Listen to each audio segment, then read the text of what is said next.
Chairman PTI वजीर आजम बनेंगे, अली मोहम्मद खान ने बड़ा दावा कर दिया। 80 दिन बाद जेल से रिहाई पर मीडिया से गुफ्तगू करते हुए अली मोहम्मद खान का कहना था कि पाकिस्तान को सियासी इंतकाम की नहीं, सियासी इस्तेकाम की ज़रूरत है। मुल्क को पुरअमन तरीके से शफाफ इलेक्शन की तरफ ले जाना चाहिए। पीटीआई रहनुमा ने कहा, हम सब पाकिस्तानी हैं, कोई गैर मुहिब्बे वतन या दहशतगर्द नहीं। 9 मई को जिन लोगों ने नुकसान किया वो पार्टी पॉलिसी नहीं थी। जिसने गलती की सज़ा मिलनी चाहिए। हमारी जमात तालीम याफ्ता लोगों की जमात है।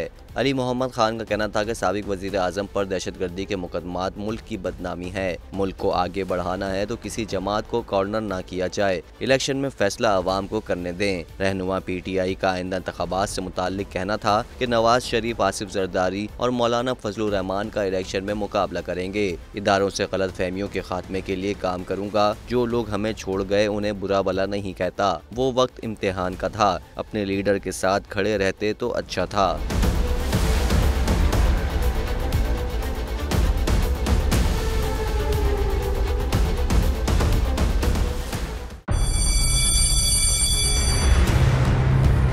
जामियात में चलता गोरख धंधा,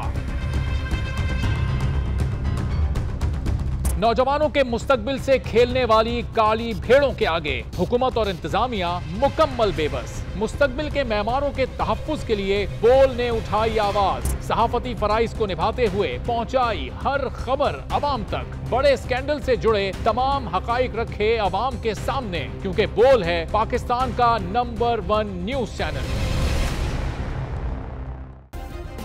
सब्सक्राइब करें और बेल दबाएं ताकि कोई खबर रह न जाए।